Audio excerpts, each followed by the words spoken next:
আচ্ছা বলুন তো, যদি আপনার কাছে সুযোগ আসে হারিকেন নিয়ে ব্যবসা শুরু করার অথবা বাল্ব নিয়ে ব্যবসা শুরু করার, তবে আপনি কোনটা বেছে নেবেন? আপনি যদি নিতান্তই বোকা না হয়ে থাকেন তবে চোখ বন্ধ করেই বাল্বকেই বেছে নেবেন। কিন্তু কেন? কারণ বর্তমান সময়ে আলোর জন্য মানুষ বাল্বের ব্যবহার করে, হারিকেনের নয়। ইভেন এখনকার বাচ্চারা তো হারিকেন কি সেটাও জানে না। কিন্তু যদি আমরা গল্পের দৃশ্যপটটা একটু পাল্টাই আর ঘুরে আসি আজ থেকে ৪৫ বছর আগে, অর্থাৎ ১৯৮০ থেকে, এবং একই প্রশ্ন আপনাকে দ্বিতীয়বার করি, আপনি কি ওই সময় হারিকেন নিয়ে ব্যবসা করবেন না বাল্ব নিয়ে ব্যবসা করবেন?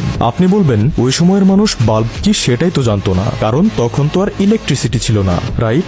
তাহলে একবার চিন্তা করুন, ওই সময়ের মানুষ বাল্ব কি সেটা জানতো না, আর এই সময়ের বাচ্চারা হারিকেন কি তা জানে না। এবারে নিশ্চয়ই বুঝতে পারছেন সময় কতটা শক্তিশালী এবং পরিবর্তনশীল। আর এই পরিবর্তনশীল সময়ের সাথে নিজেকে পরিবর্তন করতে না পারলে, নিজের ব্যবসাকে পরিবর্তন করতে না পারলে, দেখতে দেখতেই আপনার ব্যবসাও হারিকেনের মতোই হারিয়ে যাবে।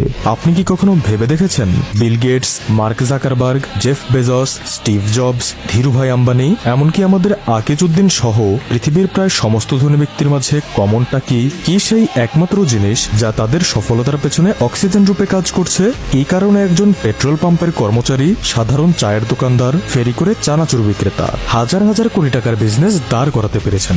ওয়েল, এই প্রশ্নের উত্তর খুঁজতে গিয়ে আমি জানতে পারি একটি অদ্ভুত রহস্য সম্পর্কে। পৃথিবীর প্রধান কন্টেন্ট রাইটিং প্ল্যাটফর্ম গুগল, যারা এক লাইনও লেখে না। পৃথিবীর সব থেকে বড় ট্যাক্সি সার্ভিসের কোম্পানি উবার, যাদের একটিও ট্যাক্সি নেই। পৃথিবীর সব থেকে ভ্যালুয়েবল হ্যান্ডসেট কোম্পানি অ্যাপেল, যারা একটিও ফোন তৈরি করে না, তাদের ফোন তৈরি করে চায়না। পৃথিবীর সব থেকে বড় অনলাইন বাজার অ্যামাজন, যাদের একটিও দোকান নেই, একটিও প্রোডাক্ট নেই। পৃথিবীর সব থেকে বড় হোটেল সার্ভিস এয়ারবিএনবি, যাদের একটিও হোটেল নেই। পৃথিবীর সব থেকে বড় অডিও সং সাইট স্পটিফাই, যাদের নিজেদের একটিও সং নেই।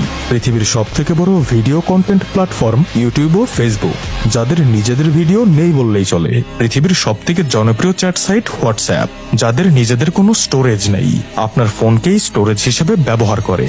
বাংলাদেশের সব থেকে বড় ফুড ডেলিভারি সার্ভিস ফুড পান্ডা, যাদের নিজেদের কোনো ফুড নেই। জনপ্রিয় টাকা লেনদেন সাইট বিকাশ, যাদের নিজেদের প্রায় কোনো টাকা নেই। কি অবাক করা ব্যাপার, তাই না? এদের রহস্যটা কি জানেন? এরা সঠিক সময়ে হারিকেনের ব্যবসা থেকে বাল্বের ব্যবসায় শিফট হয়েছে। এরা বালতি দিয়ে কুয়ো থেকে পানি তোলার পরিবর্তে ট্যাপ লাগিয়েছে, যেখান থেকে বিনা পরিশ্রমে পানি আসছে। অর্থাৎ এরা প্রচলিত নিয়ম প্রোডাক্ট দাও টাকা নাও এর পরিবর্তে এমন একটি প্ল্যাটফর্ম বানিয়েছে যেখান থেকে কোনো পরিশ্রম ছাড়াই টাকা আসছে। আর এই টাকার পরিমাণ এতই বেশি যে এরাই আজ পৃথিবীর শীর্ষ সব ধনী ব্যক্তি। তো এখন প্রশ্ন হলো, একটি প্ল্যাটফর্ম কিভাবে গড়ে ওঠে? আমরা সাধারণ মানুষও কি চাইলেই এই সব শীর্ষ ধনী ব্যক্তিদের মতো নিজেদের একটি প্ল্যাটফর্ম তৈরি করতে পারবো, যেখান থেকে বিনা পরিশ্রমেই টাকা আসবে? উত্তর খুঁজতে গিয়ে চলুন কিছু বিষয়ের উপর দৃষ্টিপাত করি। ব্যবসা বলতে আমরা কি বুঝি? সকালে গিয়ে চাবি দিয়ে তালা খুলে সারাদিন দোকানে বসে মাল বিক্রি করে রাতে চাবি দিয়ে তালা বন্ধ করে বাড়িতে ফিরে আসা, রাইট? কিন্তু ভাইজান, এটা বিজনেস নয়, এটাকে সেলফ এমপ্লয়েড বলা হয়, যেখানে আপনি কোথাও চাকরি না করে নিজের কর্মসংস্থানের ব্যবস্থা নিজেই করছেন। তাহলে বিজনেসটা কি? বিজনেস হলো সেটাই যেখানে আপনার আন্ডারে ২-৩ জন ব্যক্তি কাজ করবে, অর্থাৎ যেখানে আপনি নিজের পাশাপাশি অন্যজনেরও কর্মসংস্থানের ব্যবস্থা করে দেবেন, আর তাদের সাহায্যে আপনি অনেকটা বিনা পরিশ্রমে প্যাসিভ ইনকাম স্বরূপ টাকা পাবেন। তাই প্রথমে আপনাকে জব থেকে বের হয়ে একজন সেলফ এমপ্লয়েড হতে হবে, এরপর সেলফ এমপ্লয়েড থেকে বিজনেসম্যান হতে হবে, আর বিজনেসম্যান হওয়ার পর আপনাকে একটি প্ল্যাটফর্ম বানাতে হবে বা ব্র্যান্ড ক্রিয়েট করতে হবে। প্রতিটা বিষয় ধাপে ধাপে আসে। চলুন একটা এক্সাম্পল নেই।